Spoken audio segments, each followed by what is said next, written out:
Para kay Elara, isang mapagmahal na ina sa kanyang kambal, ang bawat araw ay isang mahirap na pakikipaglaban para lamang mabuhay.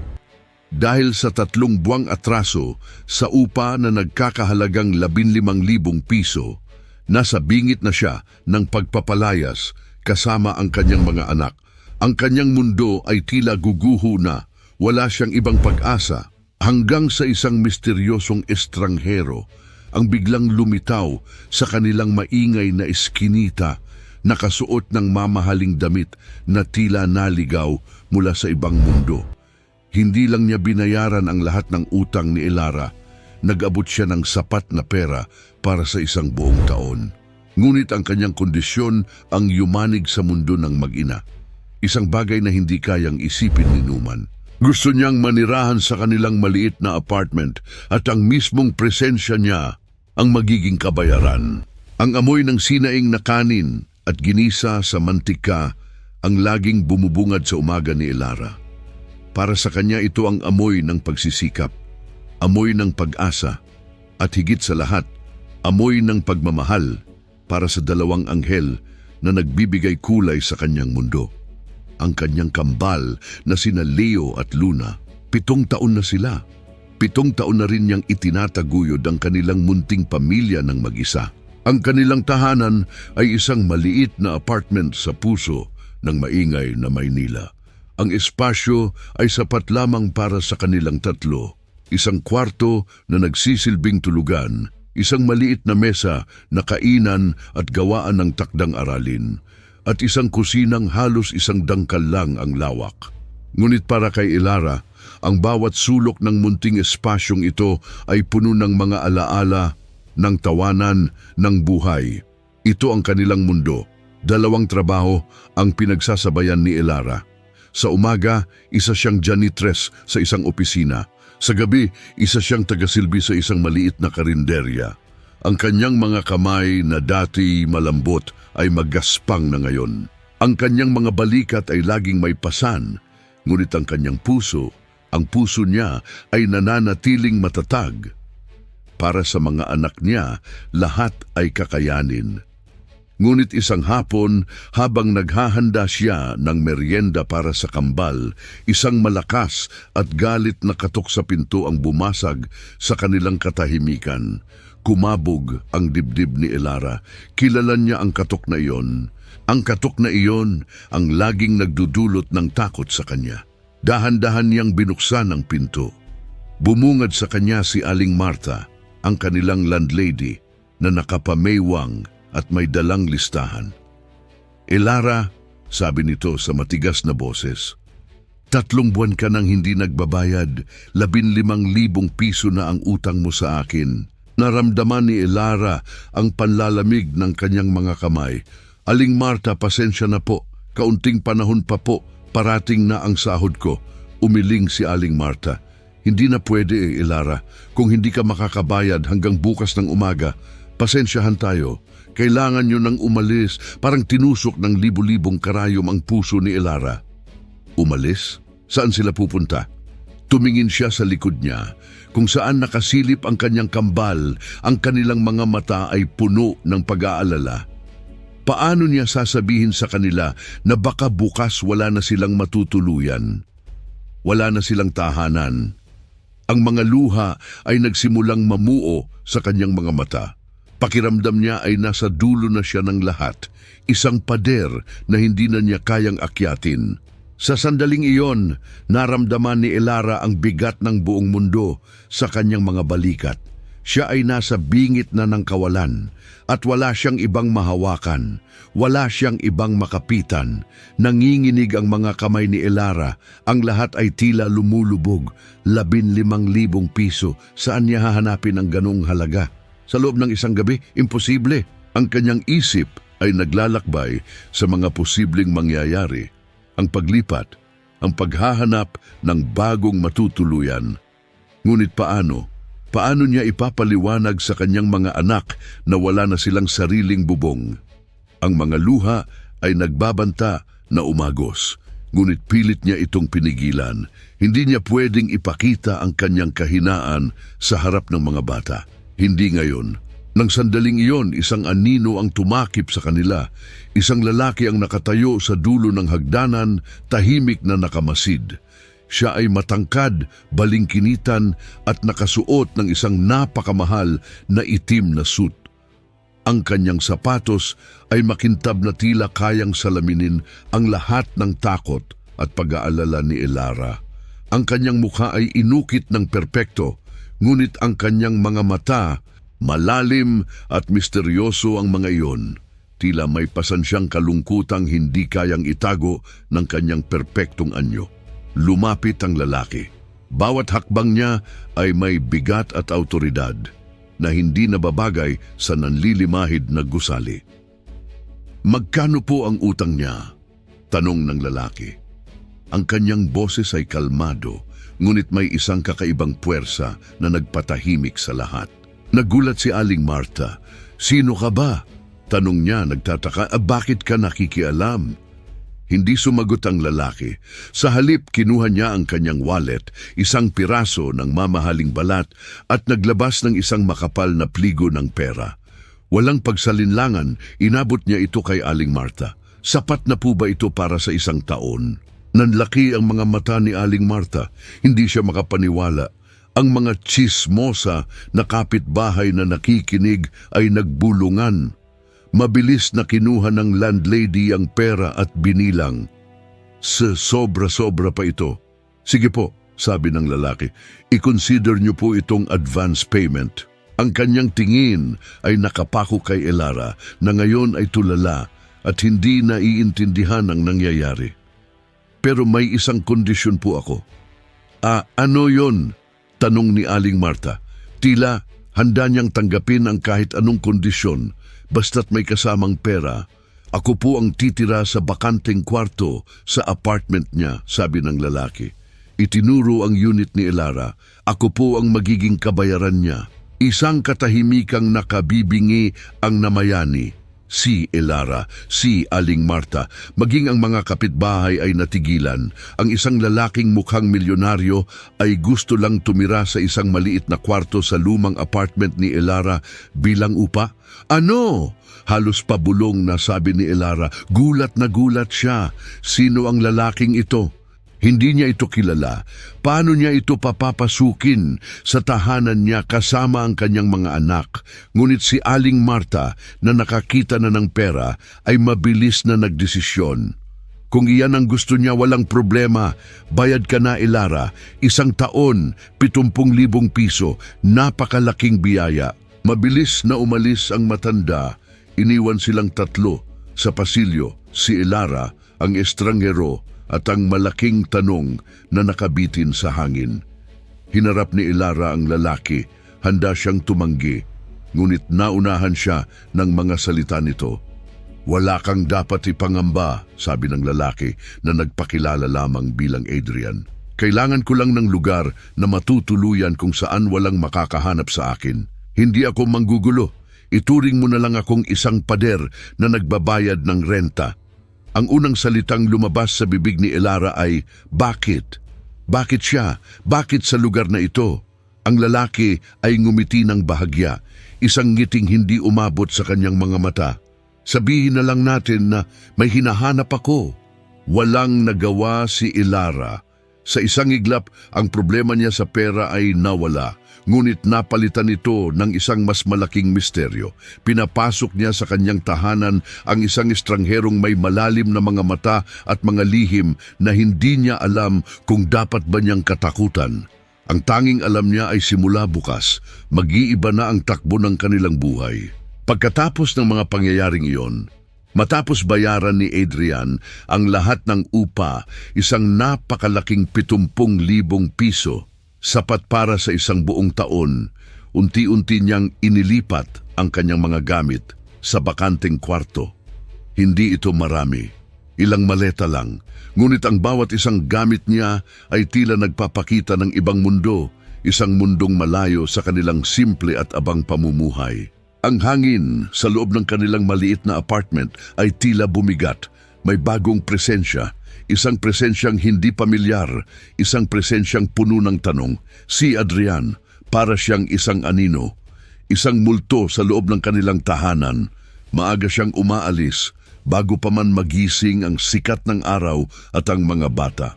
At gabi na kung umuwi kung kailan mahimbing nang natutulog sina Leo at Luna. Ang tanging palatandaan na may ibang nakatira sa apartment ay ang amoy ng mamahaling pabango na naiiwan sa pasilyo at ang perpektong ayos ng kanyang maliit na kwarto. Ni hindi man lang nagugulo. Para kay Elara, ang sitwasyon ay isang blessing at isang malaking katanungan. Malaking ginhawa ang pagkawala ng kanyang problema sa upa. Ang napakalaking halaga. Hindi niya alam kung paano siya magpapasalamat. Ngunit kasabay nito, may malalim na pag-aalinlangan sa kanyang puso. Sino ba talagang si Adrian na ito? Bakit niya ginagawa ito? Ano ang kapalit? Bilang isang ina, ang pangunahing iniisip niya ay ang kaligtasan ng kanyang mga anak. Hindi niya pwedeng pabayaan lang.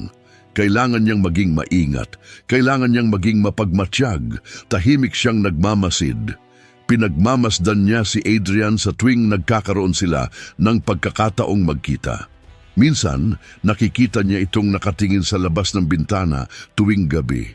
Malalim ang iniisip, tila may hinihintay. O kaya naman ay may pinagdadaanan. Ang kanyang mga mata madalas ay malungkot. Hindi ito ang mata ng isang masamang tao, pero hindi rin ito ang mata ng isang ordinaryong tao. Ang kanyang mga kilos, maingat, malumanay, ngunit may lihim na dala.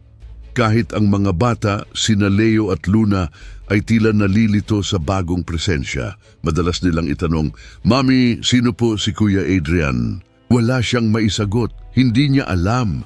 Patuloy lang siyang nagmamasid, naghihintay kung siya ba ay isang kriminal na nagtatago, isang mayamang nagre-rebelde o isang anghel na ipinadala para sagipin sila.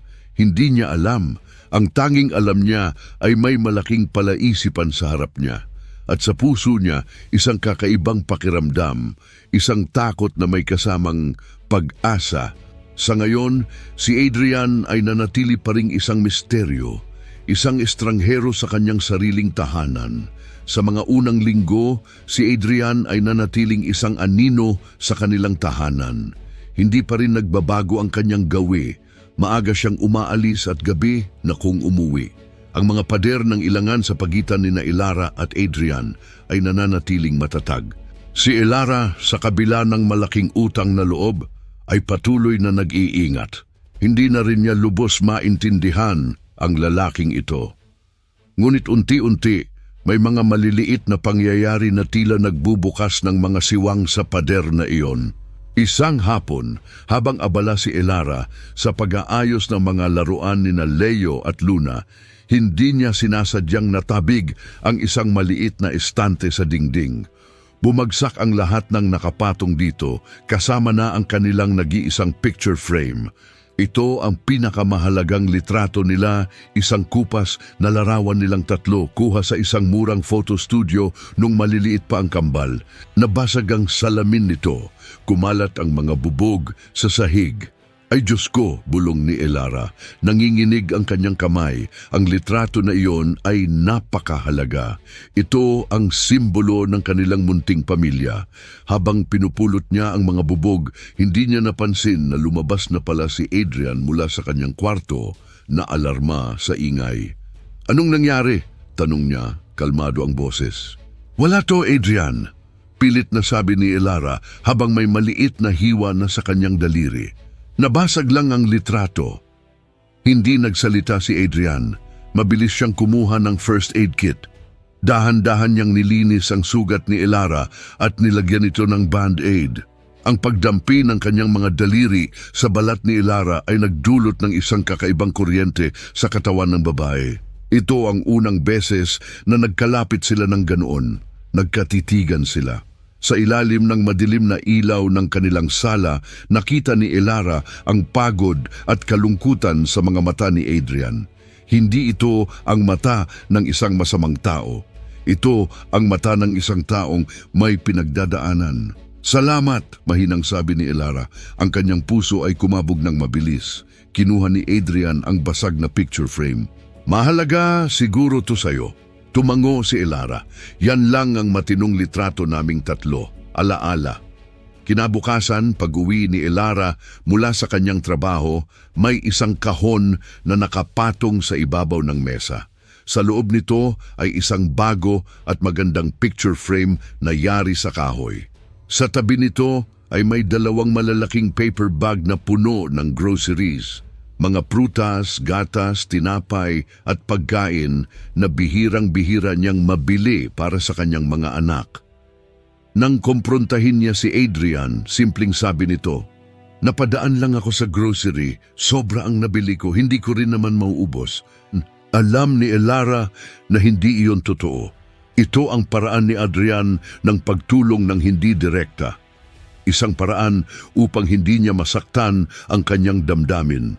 Unti-unti, ang mga pader na itinayo ni Elara sa paligid ng kanyang puso ay nagsimulang magkaroon ng mga lamat. Nagsisimulang bumaba ang kanyang depensa. Nagsimulang magbago ang kanilang routine. Minsan, nakakasabay na si Adrian sa kanilang almusal.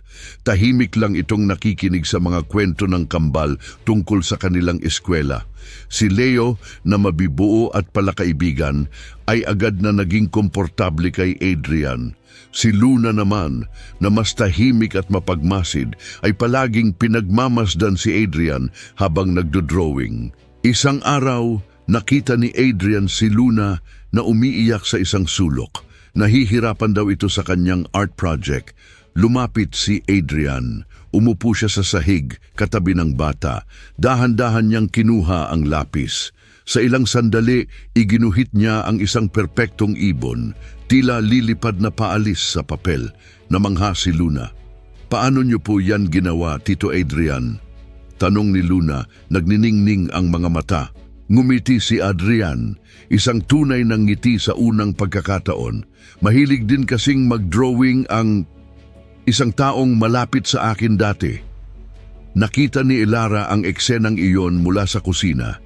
Naramdaman niya ang isang mainit na pakiramdam sa kanyang dibdib. Sa kabila ng misteryo, si Adrian ay nagdadala ng liwanag sa kanilang munting tahanan. Hindi na siya basta estranghero. Unti-unti, nagiging bahagi na siya ng kanilang buhay. Ang kanyang mga kilos ay nagsasalita at ang kanyang mga mata nagsasabi ng isang kwentong nais ding marinig ni Elara. Habang unti-unting lumambot ang mga pader sa pagitan nina Elara at Adrian, kasabay nito ang pag-usbong ng mga bagong katanungan. Nagiging bahagi na si Adrian ng araw-araw nilang buhay. Ang kanyang tahimik na presensya ay nagdudulot ng kapanatagan. Ngunit sa sandaling nagsisimula ng masanay ang lahat sa bagong ayos, isang anino mula sa nakaraan ni Elara ang biglang bumalik. Isang anino na muling gumulo sa kanyang mundo. Isang hapon, pag-uwi ni Elara mula sa trabaho, bumungad sa kanya ang isang pamilyar na mukha. Si Marco, ang kanyang kababata, ang matagal nang manliligaw. Si Marco ay isang simpleng construction worker, mabait, masipag at laging handang tumulong kay Elara. Palagi siyang naroon, lalo na sa mga panahong hirap na hirap si Elara. Para siyang isang matibay na haligi na laging handang suportahan siya. "Elara, kumusta ka na?" sabi ni Marco, na may bit-bit na pasalubong para sa kambal. Ngunit ang ngiti sa kanyang labi ay nawala nang makita niya si Adrian. Nasa sala si Adrian, karga-karga si Leo, nagtatawanan silang dalawa habang nagbabasa ng librong pambata. Ang mukha ni Marco ay agad na umasim. Ang kanyang mga mata ay nagpakita ng pagtataka, pagdududa at selos. "Sino siya, Elara?" tanong ni Marco. Halata ang pagbabago sa kanyang boses. Nagulat si Elara. "Ah, si Adrian. Border ko lang siya, Marco." Mabilis niyang sagot. Pilit niyang pinakalma ang kanyang sarili. Ang pagdating ni Marco ay hindi inaasahan. At ang tensyon sa pagitan ng dalawang lalaki ay agad na kumalat sa buong apartment. Tumingin si Marco kay Adrian mula ulo hanggang paa. "Border, sa liit ng apartment mo at lalaki pa? Elara, nag-iisip ka ba? Paano ang mga bata? Ligtas ba sila?" Ang mga salita ni Marco ay tumusok sa puso ni Elara. Oo nga, ano ba talaga ang ginagawa niya? Pinapatira niya ang isang estranghero kasama ang kanyang mga anak. Ang pagdududa na pilit niyang itinaboy ay muling bumalik. May punto si Marco. Nag-aalala siya at tama siya sa pag-aalala. Mula noon, madalas nang dumadalaw si Marco. Pilit siyang gumagawa ng paraan para tulungan si Elara, pag-aayos ng bubong, paglilipat ng mga mabibigat na gamit o simpleng pagdadala ng pagkain. Sa bawat pagbisita niya, ang tensyon sa pagitan nila ni Adrian ay ramdam na ramdam. Si Marco ay laging nagpaparinig, laging pinaparamdam kay Adrian na siya ang nararapat para kay Elara. Elara, mag-ingat ka sa mga taong bigla na lang sumusulpot. Hindi mo kilala ang mga iyan. Si Adrian naman ay nananatiling tahimik. Ngunit ang kanyang mga mata ay nagbabaga tuwing nakikita niya si Marco na malapit kay Elara o kapag hinahawakan nito ang mga bata. Naramdaman ni Elara ang init mula sa mga titig ni Adrian. Nalito si Elara. Si Marco ang ligtas na pagpipilian, isang pamilyar na tao na alam niyang hindi siya sasaktan. Isang lalaking nagmamalasakit sa kanya at sa kanyang mga anak. Si Adrian naman ay isang panganib, isang misteryo na hindi niya alam kung saan siya dadalhin. Ngunit bakit tila mas malakas ang kabog ng dibdib niya para sa panganib na iyon? Bakit pakiramdam niya na may isang bahagi ng kanyang puso na umaasa sa mga lihim ni Adrian? Ang kanyang isip ay nagsasabi na piliin si Marco, ngunit ang kanyang puso, ang puso niya ay tila may iba ng pinapakinggan, isang labanan sa kanyang kalooban, isang labanan na kailangan niyang pagdesisyonan. Ang kalangitan ay nagdilim ng husto. Mula sa bintana, nakita ni Elara ang malalakas na hampas ng hangin at ang pagpatak ng malalakas na patak ng ulan. Ito ay isang malakas na bagyo. Sa tuwing may ganitong panahon, nararamdaman ni Elara ang pangamba, hindi para sa kanyang sarili, kundi para sa kanyang mga anak. Ang maliit nilang apartment ay hindi matibay laban sa galit ng kalikasan. Nagsimula ang malakas na pagkulog at pagkidlat. Narinig ni Elara ang paghikbi ng kanyang mga anak. Natatakot sila. Si Leo at Luna na dati matatapang ay ngayon ay yakap-yakap ang kanilang mga unan, nanginginig sa takot. "Mami, takot po kami," sabi ni Luna. Ang kanyang tinig ay nanginginig. "Andyan lang si Mami," sabi ni Elara. Pilit na kinakalma ang sarili habang niyayakap ng mahigpit ang dalawa. Niyakap niya ang mga anak. Subalit kahit kasama niya ang mga ito, ramdam niya ang sarili niyang takot, ang dilim, ang ingay ng bagyo, ang kawalan ng katiyakan kung ano ang mangyayari. Biglang namatay ang ilaw. Blackout. Mula noong gabing yon ng bagyo, tila nagkaroon ng pagbabago. Ang dating pader ng ilangan sa pagitan nina Elara at Adrian ay tila nabura na. Ang kanilang mga pag-uusap ay naging mas mahaba, mas malalim. Nakikinig si Elara sa mga kwento ni Adrian tungkol sa kanyang mga karanasan sa ibang bansa, mga lugar na kanyang napuntahan, mga taong kanyang nakasalamuha. Hindi na lamang siya isang border o isang misteryosong estranghero. Nagsisimula na siyang maging bahagi ng kanilang munting pamilya. Ang mga bata, lalo na si Leo, ay lubos ng komportable kay Adrian. Madalas na silang maglaro sa sala at minsan pa nga ay tinatawag na nila siyang Tito Adrian. Si Luna naman, na dati mas tahimik, ay tila lalo pang lumapit kay Adrian. Madalas silang magkasama sa pagdodrawing. Pinag-uusapan nila ang mga hugis, ang mga kulay. Para bang si Adrian ay nakakaintindi sa mundo ng mga bata at ang mga bata naman ay nakakakita ng isang kaibigan sa kanya. Isang hapon, habang nagluluto si Elara ng hapunan, nakita niya sina Luna at Adrian na nagdodrawing sa mesa. Tuwang-tuwa si Luna, ngumiti si Elara, masaya sa nakikitang kagalakan sa mukha ng kanyang anak. "Mami, Tito Adrian, tingnan niyo po ang gawa ko." Masayang sabi ni Luna, ipinapakita ang kanyang obra. Lumapit si Elara. Ang ngiti niya ay unti-unting nawala. Napakunot ang kanyang noo. Ito ay isang drawing ng kanilang pamilya. Nandoon ang hugis ni Elara, malapit sa dalawang maliit na hugis na kumakatawan kina Leo at Luna. At sa tabi ni Elara, mas matangkad kaysa sa lahat, ay isang hugis na kumakatawan kay Adrian. Magkakahawak kamay silang apat sa ilalim ng isang malaking araw. Napakaganda, napakasimpleng larawan ng isang pangarap na pamilya, ngunit may isang detalye sa drawing na pumukaw sa atensyon ni Elara. Isang napakaliit na detalye sa pulsuhan ng karakter na kumakatawan kay Adrian. May iginuhit si Luna na isang maliit na hugis na tila isang bituin. Anak, nanginginig ang boses ni Elara. Bakit may bituin si Tito Adrian sa pulsuhan? Ngumiti si Luna, ang kanyang mga mata ay nagniningning. Kasi po meron siyang totoo. Nakita ko po, nung isang araw nung tinulungan niya akong magsulat ng pangalan ko, tinatanggal niya yung watch niya. Ganito po, oh. Sabay turo ni Luna sa pulsuhan ni Adrian. Automatic na napatingin si Elara sa kaliwang pulsuhan ni Adrian. Nakasuot ito ng mamahaling relo gaya ng dati. Ngunit ngayon, ang relo na iyon ay tila isang pinto na nagtatago ng isang malaking sekreto.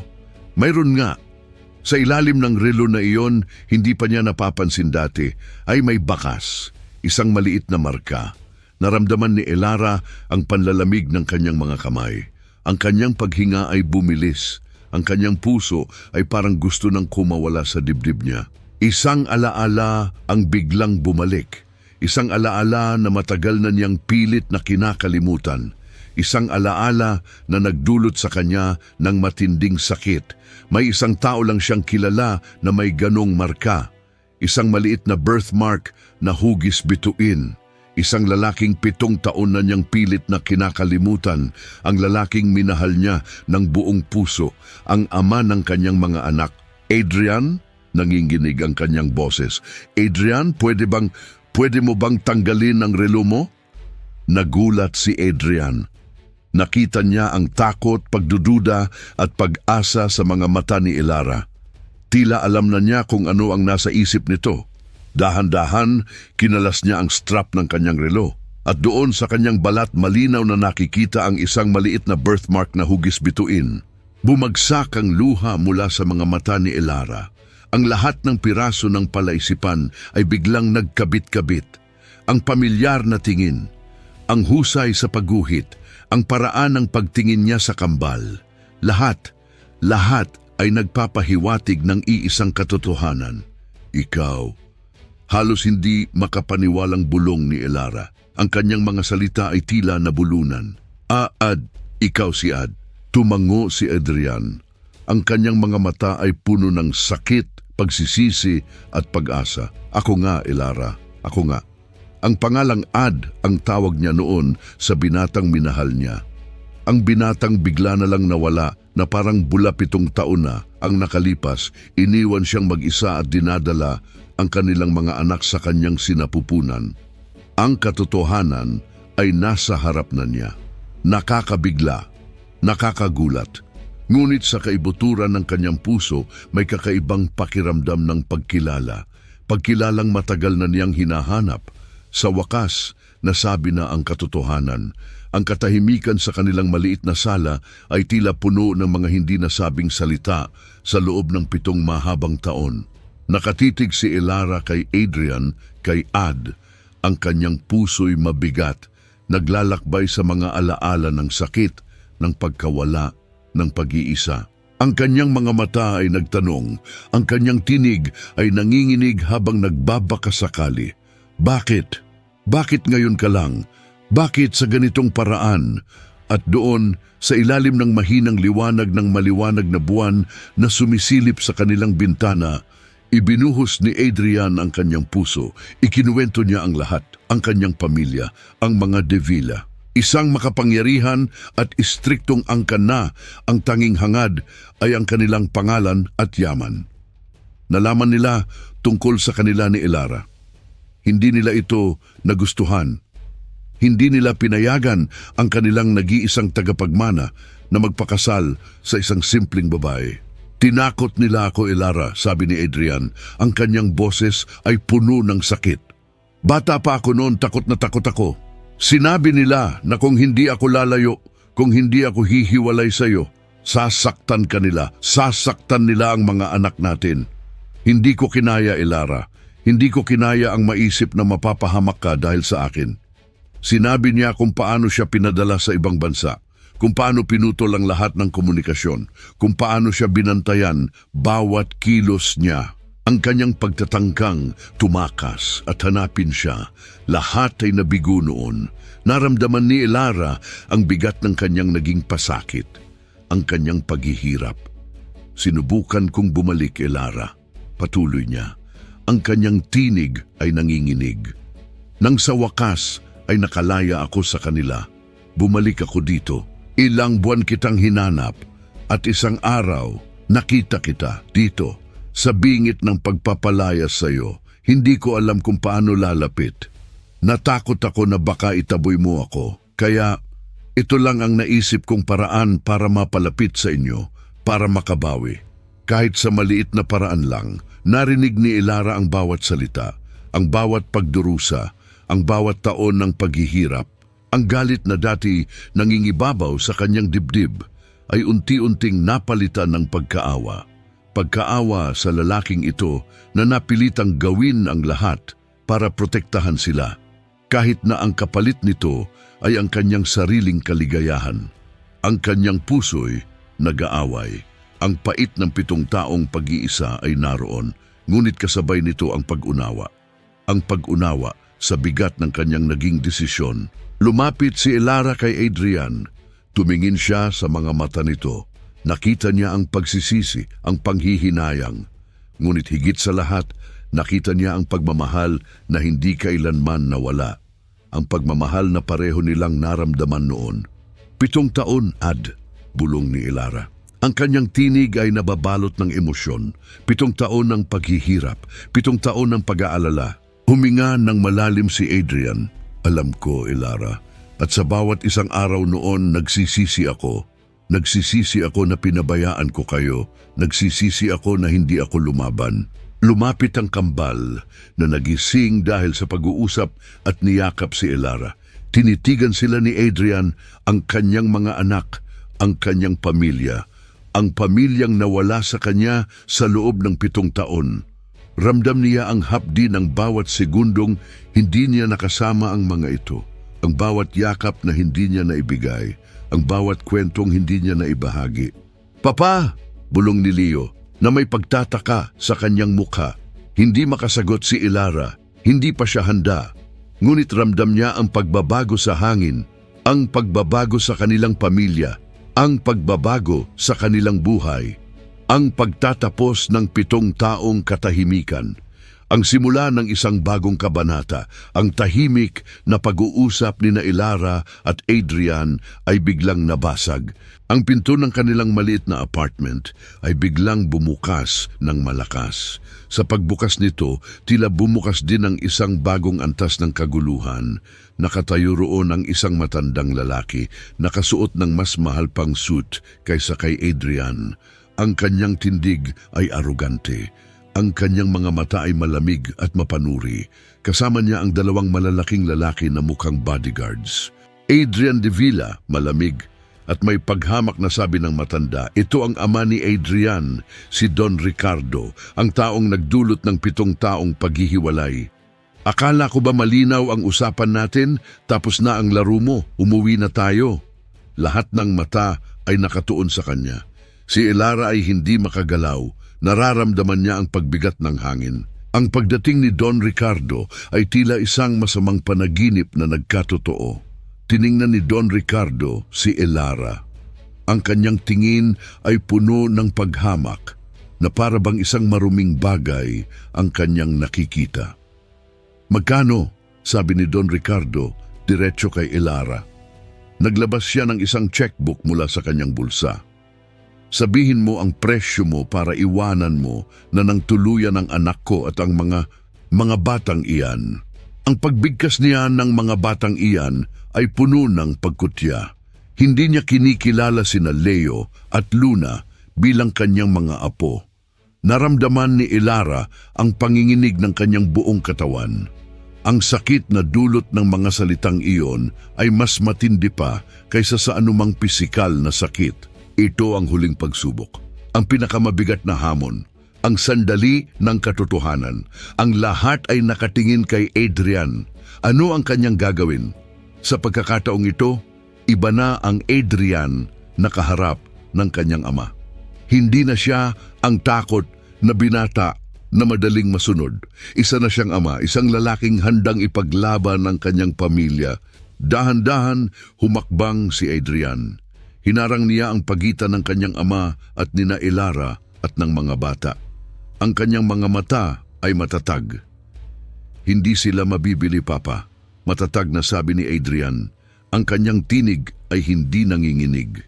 Ito ay puno ng determinasyon at hindi na ako aalis sa tabi nila. Kung ganun, sigaw ni Don Ricardo, ang kanyang mukha ay namumula sa galit. Kalimutan mo na isa kang Davila. Wala kang mamanahin. Wala kang babalikan. Tumingin si Adrian kay Elara at sa kambal. Nakita niya sa kanilang mga mata ang lahat ng yaman na kailangan niya sa buong buhay niya. Ang pagmamahal, ang pagtitiwala, ang pangakong pamilya. Matagal ko na po silang kinalimutan. Patuloy ni Adrian. Ang kanyang boses ay puno ng kapayapaan at kasiguraduhan. Sila ang pamilya ko ngayon, sila ang yaman ko, at hindi ko sila ipagpapalit sa kahit ano. Sa huling pagkakataon, tiningnan ni Don Ricardo ang kanyang anak. May halong galit, may pagkadismaya. Ngunit marahil sa kaibuturan ng kanyang puso ay may kaunting paghanga sa katatagan ng kanyang anak. Ngunit hindi ito sapat para baguhin ang kanyang pananaw. Umikot siya at lumakad palabas kasama ang kanyang mga bantay. Ang tunog ng kanilang mga yabag ang huling narinig bago ang katahimikan. Isang nakabibinging katahimikan ang naiwan sa maliit na apartment. Si Elara, si Adrian at ang kambal. Ang lahat ay nakatingin kay Adrian. Ito na ang huling pagsubok at nagtagumpay siya. Lumapit si Elara kay Adrian. Tinitigan niya ito sa mata, hinahanap ang anumang bakas ng pagsisisi sa kanyang desisyon, ngunit wala siyang nakita kundi purong pagmamahal at determinasyon. Hindi magiging madali, sabi ni Elara. Ang kanyang tinig ay mahina na, ngunit puno ng pag-asa. Alam ko, sagot ni Adrian, dahan-dahang hinawakan ang kamay ni Elara. Naramdaman niya ang init ng kamay nito. Pero sa pagkakataong ito, magkasama na nating haharapin, hindi na kita iiwan, hindi na namin kayo iiwan. Lumapit ang mga bata at yumakap sa kanilang mga binti. Sa unang pagkakataon sa loob ng 7 taon, naramdaman nilang lahat na sila ay buo. Ang pamilyang nawala ay muling nabuo. Ang pagsubok ay tapos na at ang pagmamahal ang nanalo. Nang makalabas si Don Ricardo, tila kasama niya ang bigat at ang karumihan ng nakaraan. Naiwan ang 4 na magkakahiwalay na sandali, sina Elara, Adrian, Leo at Luna. Ang kanilang maliit na apartment na dati punong-puno ng tensyon at mga lihim ay ngayon ay nababalot ng isang kakaibang uri ng katahimikan. Ngunit hindi ito ang katahimikan ng pagkaulila. Ito ang katahimikan ng kapayapaan. Ang katahimikan ng pagkakaisa. Sa unang pagkakataon sa loob ng 7 mahabang taon, nararamdaman ni Elara na sila ay buo na. Hindi na siya nag-iisa, hindi na sila mga mag-inang nagtatago. Meron na silang isang ama, isang tunay na pamilya. Lumapit siya kay Adrian at sa unang pagkakataon, hindi na may pagdududa sa kanyang mga mata, kundi may malalim na pagmamahal at pasasalamat. Adrian, bulong niya. Salamat, ngumiti si Adrian. Isang ngiting puno ng kaligayahan at pagpapala. Hinawakan niya ang kamay ni Elara. Sa wakas, Elara, sa wakas magkasama na tayo. Ang mga bata na tila nararamdaman ang pagbabago sa hangin ay lumapit din. Niyakap nila si Adrian. Papa, tawag ni Leo, masaya. Niyakap din ni Adrian ang mga anak. Niyakap niya ang kanyang pamilya, ang kanyang tunay na kayamanan. Hindi nagtagal, nagdesisyon silang lumipat. Hindi na nila kailangan ang malaking halaga ng pera. Ang kailangan nila ay isang lugar kung saan maaari silang magsimula muli. Hindi na sa maliit na apartment na iyon na saksi sa maraming hirap at pagdurusa, ngunit ito rin ang naging simula ng kanilang muling pagbangon. Nakahanap sila ng isang maliit na bahay. Hindi ito mansyon, hindi ito malaki, ngunit ito ay may maluwag na bakuran kung saan maaaring maglaro ang mga bata. May sapat na espasyo para sa kanilang apat. Ito ay isang tahanan. Si Adrian, gamit ang kanyang mga talento na matagal niyang itinago, ang kanyang husay sa sining at pagguhit, ay nagsimulang magtrabaho bilang isang freelance artist at graphic designer. Nagbibigay siya ng mga design para sa maliliit na negosyo. Ang kanyang mga obra ay nagpapakita ng kanyang mga karanasan, ng kanyang pagmamahal at ng kanyang pag-asa. Unti-unti, nagkaroon sila ng sapat na kita. Si Elara naman, sa wakas, ay nakapag-focus na sa isang trabaho. May mas marami na siyang oras para sa kanyang mga anak. Kasama niya sila sa paggawa ng takdang aralin, sa paglalaro sa bakuran, sa simpleng pagbabasa ng kwento bago matulog. Nakikita niya ang kagalakan sa mga mata ng kanyang mga anak, ang kasiyahan na dati ay kulang. Ang mga larawan ng kanilang bagong buhay ay nagpapakita ng kagandahan ng pagiging simple. Si Adrian na tinuturuan si Leo kung paano magbisikleta, ang kanyang tawa ay puno ng kalayaan. Si Elara na masayang nagbabasa ng kwento para kay Luna, ang tinig ay puno ng lambing. Sila na apat na masayang naghahapunan sa isang mesa, nagbabahagi ng kanilang mga kwento. Hindi na sila nagtatago, hindi na sila nahihiya. Sila ay isang buong pamilya, ang mga anino ng nakaraan, ang hirap, ang pagkawala, ang pangungulila ay naroon pa rin, ngunit hindi na ito ang nangingibabaw. Natatabunan na ito ng liwanag ng kasalukuyan, ang liwanag ng pagmamahal, ang liwanag ng pag-asa para sa isang magandang hinaharap. Sa huling eksena, makikita natin sila sa isang parke. Sina Adrian at Elara ay magkatabing nakaupo sa isang bangko, magkahawak kamay. Ang kanilang mga mata ay nakatuon sa mga anak. Sina Leo at Luna ay masayang naghahabulan. Ang kanilang tawa ay masasigla. Ang 7 taong nawala, ang 7 taong paghihintay ay hindi na maibabalik. Ngunit ang bukas na haharapin nila ng magkakasama ay sapat na para punan ang bawat segundong nasayang. Ang pag-ibig na pinatibay ng pagsubok ay ang simula ng kanilang walang hanggang kwento.